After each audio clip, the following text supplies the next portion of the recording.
여러분 안녕하세요, 피스컴입니다. 오늘은 커말못을 위한 조립 PC 가이드 7번째 시간으로 파워 서플라이 편이 되겠는데, 우리가 흔히 말하는 파워죠. 앞에 설명했던 부품들보다 길게 얘기할 게 없어서 이번 시간은 그리 길지 않을 것 같네요. 자, 일단 파워 서플라이 같은 경우에는 지금 화면에 보이는 것처럼 크게 세 가지 규격으로 나뉜다고 보면 될 것 같고요. 물론 일반 소비자들이 접하는 제품들 한해서입니다. 그래서 왼쪽부터 ATX, SFX, TFX 이렇게 나뉘는데, 우리가 조립 PC를 구입하거나 직접 조립을 하게 되면 가장 많이 쓰게 되는 것은 바로 이 ATX입니다. TFX 같은 경우에는 예전에는 슬림 PC나 미니 PC를 조립할 때 좀 쓰였는데, 지금은 미니 케이스나 슬림 케이스에서도 TFX를 장착 지원하는 제품들이 거의 없기 때문에 이제는 소비자들이 거의 사용하지 않는다고 보면 될 것 같고요. 바로 옆에 있는 요 SFX가 요즘 미니 PC나 슬림 PC 케이스에 주로 사용이 됩니다. 예전에는 마이크로 ATX라고 불렸는데 지금은 명칭이 바뀌어서 SFX라고 부릅니다. 그래서 우리가 일반적으로 가장 많이 사용하는 것은 요 ATX가 되겠고요. 일단 규격은 이렇게 알고 있으면 됩니다. ATX 위주로 좀 더 얘기를 해볼게요. 지금 화면에 보이는 것처럼 파워 서플라이를 구입하게 되면 본체에 케이블이 달려있는 형태가 가장 일반적인 형태고요. 이거와 달리 필요한 케이블만 연결해서 사용할 수 있는 이런 형태의 제품도 있습니다. 이런 모델은 모듈러 방식이라고 해서 필요한 케이블만 본체에 연결해서 사용하기 때문에 케이블 정리가 수월합니다. 물론 가격은 좀 더 비싸겠죠. SFX도 이렇게 모듈식의 제품이 있습니다. 미니 PC나 슬림 PC를 조립할 때 좀 더 유용하겠죠. 그리고 파워 서플라이 본체 내부에는 지금 화면에 보이는 것처럼 기본적으로 팬이 들어가는데, 이 팬이 없는 모델도 있습니다.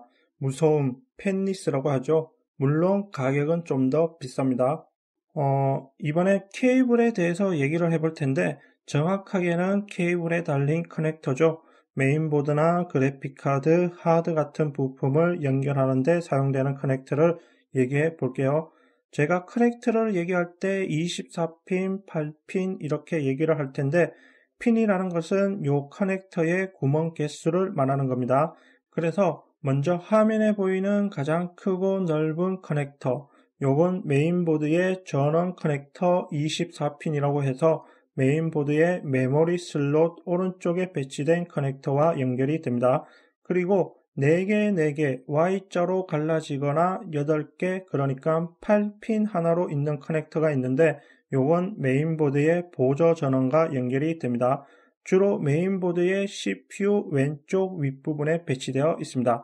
그리고 똑같은 8핀이지만 6개와 2개로 합쳐지는 커넥터가 있는데, 요건 그래픽카드의 보조 전원과 연결이 됩니다. 그리고 구멍이 아닌 일자형, 정확하게는 이렇게 끝에가 꺾인 커넥터가 있는데, 요건 SATA 방식으로 하드나 SSD, CD롬 같은 부품과 연결이 되고요. 구멍이 4개가 있는 커넥터가 있는데, 요건 팬이나 기타 다른 부품들을 장착했을 때 전원 공급으로 사용이 됩니다. 기본적으로는 PC 케이스에 장착된 팬에 주로 사용이 됩니다. 이렇게 커넥터까지 얘기하면 기본적인 파워 서플라이 얘기는 다 했고요. 케이블 타입도 두 종류가 있는데, 이런 일반적인 둥근 형태의 케이블과 일자로 붙은 플랫 타입이 있습니다. 둘 중 어느 것을 사용해도 크게 상관은 없습니다. 케이블을 정리할 때 개인 취향 선택이라고 보면 될 것 같고요.